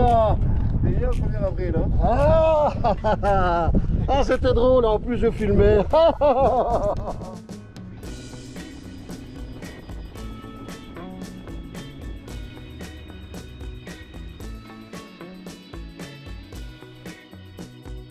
Annick et Bertrand, et on roule sur une 1200 GS de 2012.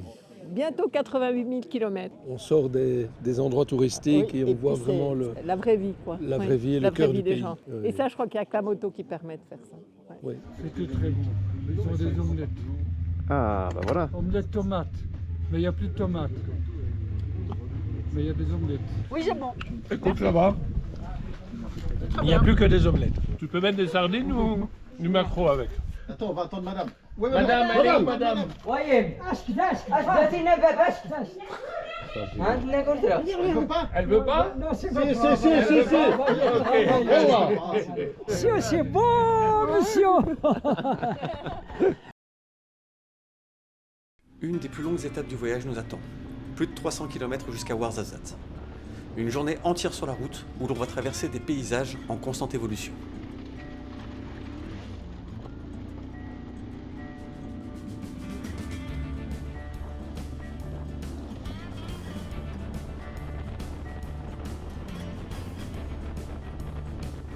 Première pause à Taliwin, considérée comme la capitale du safran au Maroc. Ici, l'or rouge est récolté à la main, pétale par pétale, dans un savoir-faire transmis depuis des générations. Un arrêt bienvenu le temps d'une pause déjeuner et d'un moment partagé au cœur de cette petite ville de l'anti-Atlas.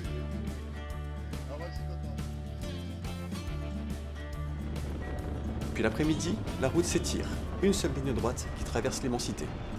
Le décor devient désertique, des heures à rouler au milieu de nulle part, où seul le bruit de nos moteurs vient troubler le silence. Tandis que l'horizon, lui, ne semble jamais se rapprocher.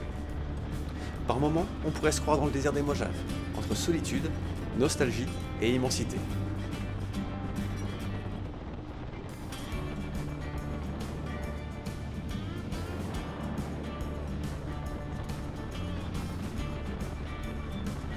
Petit arrêt photo obligé dans un décor de cinéma, au cœur du désert marocain.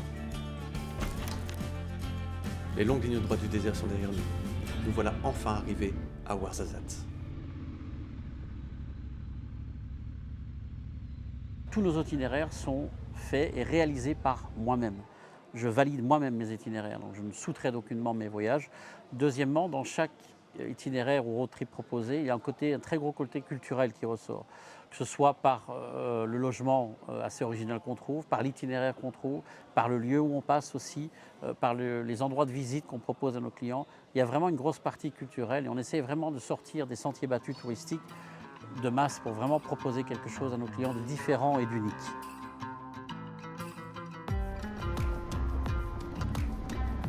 Dernière journée, cap sur Marrakech. On commence par une section hors piste, encore brute, presque isolée du reste du voyage. Quelques derniers passages engagés avant de retrouver peu à peu des routes plus larges, plus fluides, presque parfaites.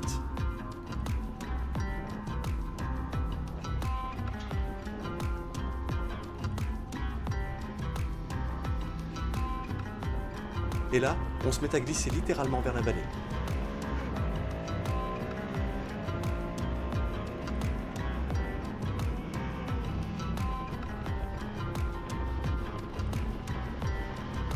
Mais pour vraiment profiter du décor, on quitte à nouveau l'axe principal, direction les routes secondaires de montagne. On grimpe, et les stigmates des récentes intempéries sont encore bien visibles. Traces de coulées de boue, terre déplacée, relief marqué. Et dans cette ascension, quelque chose d'inattendu. Des regards, des encouragements, tels des coureurs du Tour de France gravissant les cols de montagne. Certains passages sont impraticables, et nous avons été prévenus, mais nous avons préféré improviser avec l'aide de nos tripis.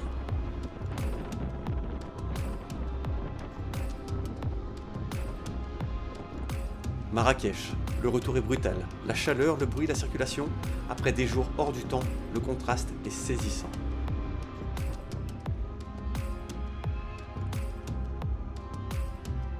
Dernière soirée sur un rooftop de la Médina. Vous n'en saurez pas plus, ce qui se passe à Marrakech reste à Marrakech. Et si vous voulez vraiment le savoir, réservez vite votre voyage avec Bike to Beach. Et ça, il n'y a pas que moi qui le dis.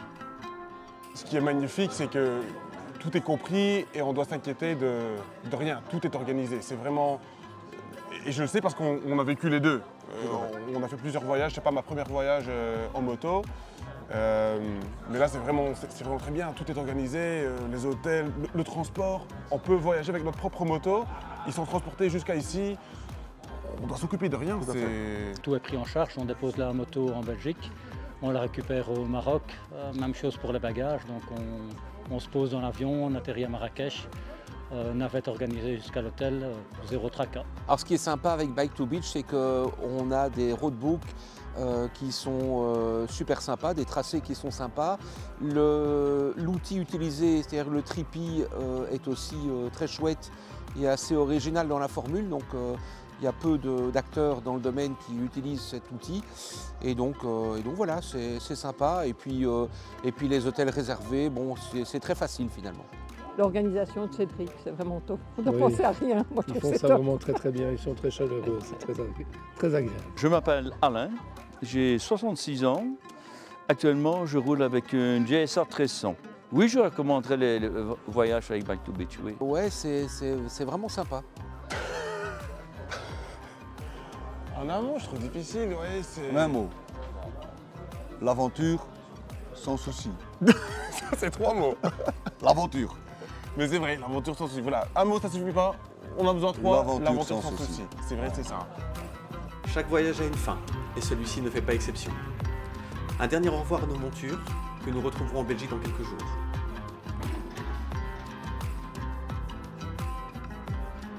Le Maroc, lui, reste avec nous. Dans les souvenirs, dans les images et dans cette expérience aussi riche qu'inoubliable. Cette aventure se termine, mais d'autres ne font que commencer.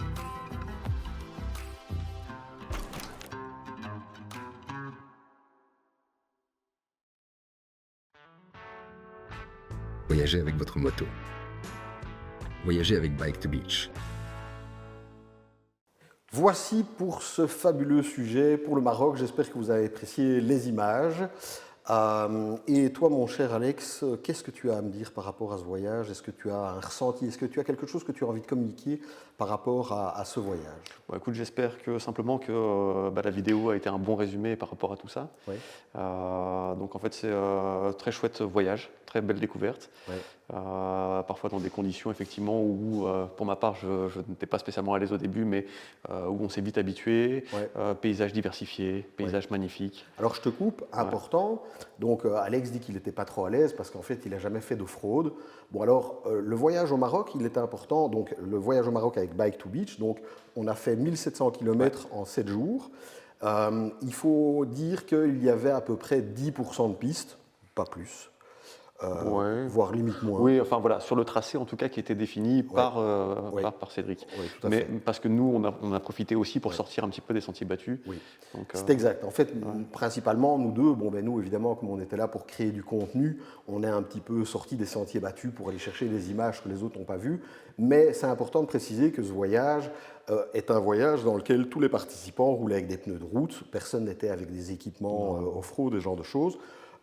Cédric, le patron, lui roule en 400 BMW, pas besoin de vous dire que ça n'a rien d'une enduro, et pourtant il fait le voyage impeccablement. Alors c'est pas génial sur certains endroits, mais ça le fait. Donc surtout ne pensez pas que c'est un voyage où il faut absolument avoir une expérience de crossman ou d'enduriste. C'est juste des pistes, c'est tout plat, il y a des graviers, il y a un peu de rochers, mais pas de stress, ça passe partout.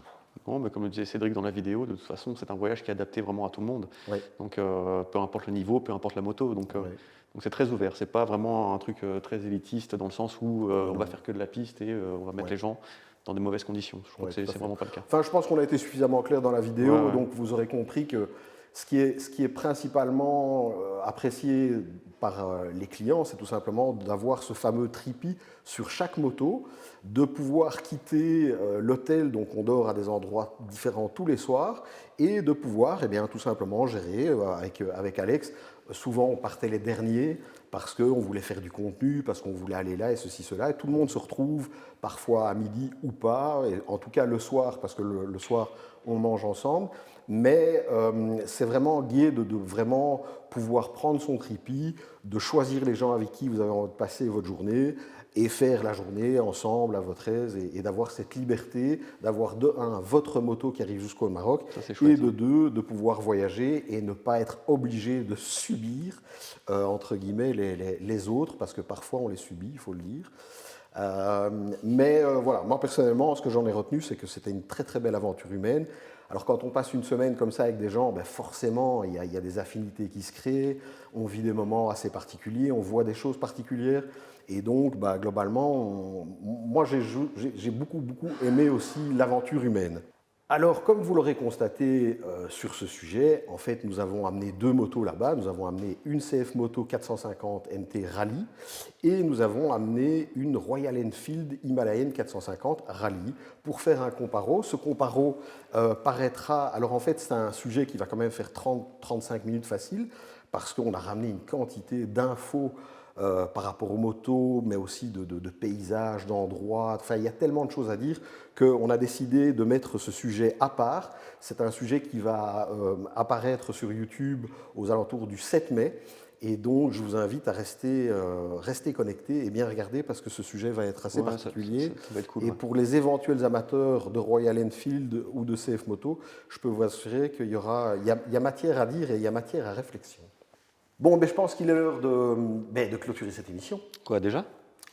Oui, déjà. J'espère que l'émission vous a plu. Bon, alors pour Carter et Piston se porte très bien, on a beaucoup de projets.